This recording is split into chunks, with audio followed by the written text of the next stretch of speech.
Hello, this is Mandy from the Happy Museum team with a short online tutorial about how you can use data from the life survey right now to analyse some results. Later, we'll be providing some more complex analytical tools for you to do something more sophisticated. But in the meanwhile, this is the sort of spreadsheet that you will get from us from the SurveyMonkey online tool. So it'll look a bit like this. For those of you who aren't familiar with using Excel or with SurveyMonkey, I'm just going to show you some tips to organise the information so you can see it a little better. So I tend to start by just having a better look at what the headings are. So I wrap the text there, put it to the top, make those rows a little bit narrower so that I can see what the actual questions are there in the heading.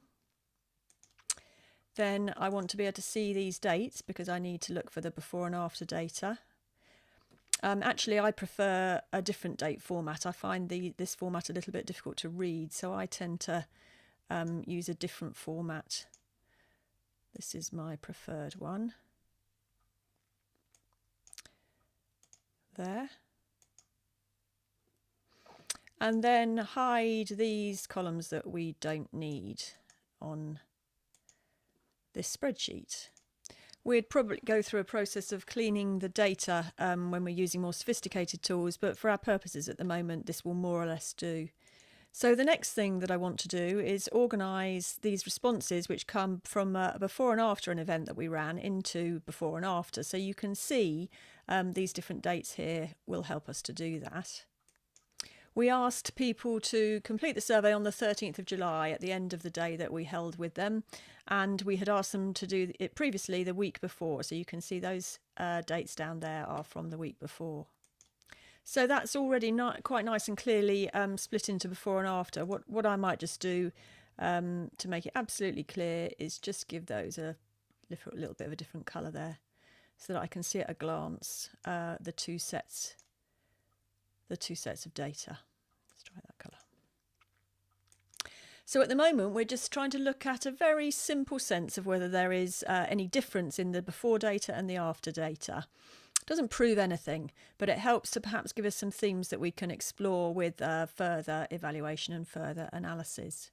So what I'm going to do first of all is just insert a row here and a row here. Just make that a better size, and actually I don't want that to be grey and I don't want that one to be that colour, and then just put in some a formula that will generate the averages. So the way we do that is using the formula here. Use averages quite a lot so it comes to the top. Okay, sorry, need to highlight the right cell, that cell. Now go to averages. Yes, that's the formula I want. Okay, that is the group of data that I want to take an average of. So just press OK there. Bit of a silly number that, so I'm just going to reduce the decimal places, make that a little bit more sensible. And then I'll just drag that across, and you can see that that drags the formula with it. So then I'm going to do the same thing up here.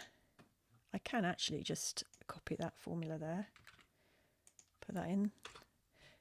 Not quite the same number of data, so I just need to extend the range slightly, and again drag that across. So now we've got the averages for the different questions for before and after the activity. So what I want to do next is just find the difference. I'm going to insert another row here. I'm going to call this one difference.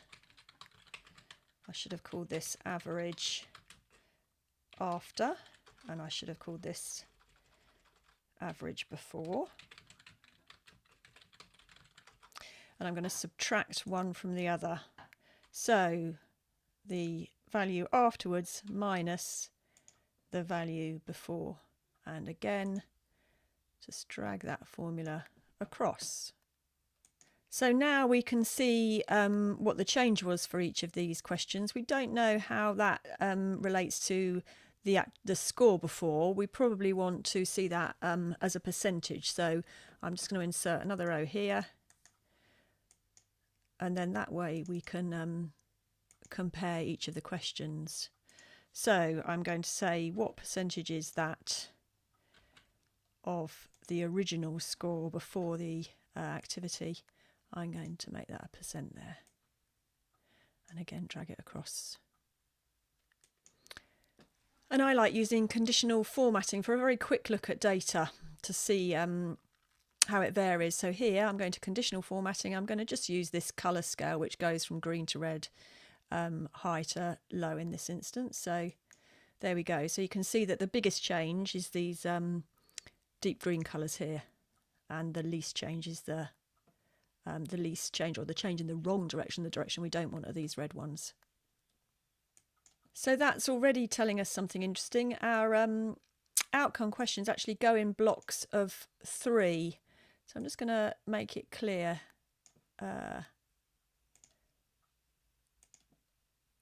which questions go together. Okay, and so the questions relate to functioning and feeling, short term, longer term, and so on. So we can now see them grouped together. What you can then pretty quickly see is that the more in-depth question, which, for example, here in the well-being section, the happiness section, is to what extent do you think the things you do in your life are worthwhile? It's a much bigger question than how happy do you feel now, and that's the same for all of these. In this data, you can see that actually there's a negative effect for each of those. You wouldn't really expect a one-day activity to be affecting those outcomes.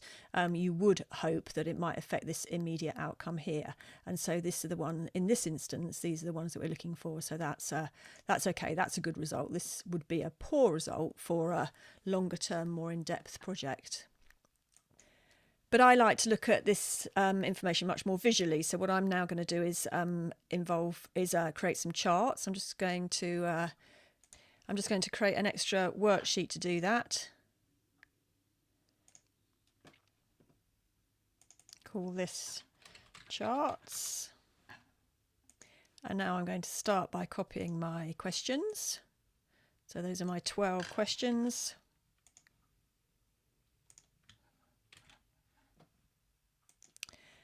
Then I'm going to copy the before averages. Let's take that as well.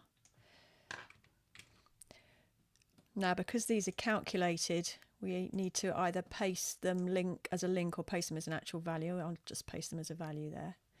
I've just got a little bit of a misalignment there. Just going to amend because of those hidden cells, I think. So I'm just going to move those questions along.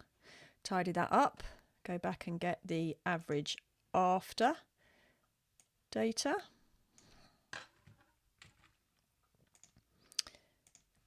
Paste the actual values.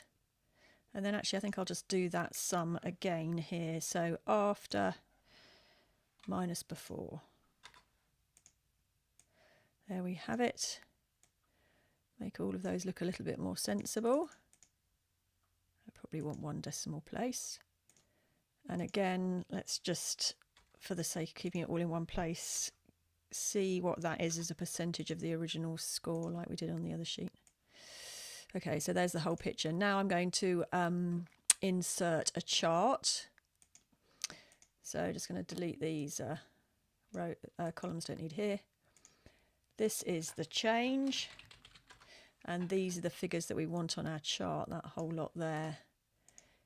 Insert recommended charts. It'll offer me this one. Might as well go for that one. Let's make it big enough to read the text. And there it is. So because we've got the before, after and the change on here, I just like to format the change a little bit differently. Let's pick up this whole series. Let's pick up the whole series there. And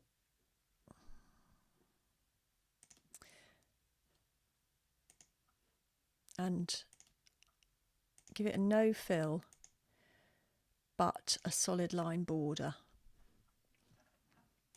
And then that very obviously looks different to the before and after. You can see that that is the change alongside it.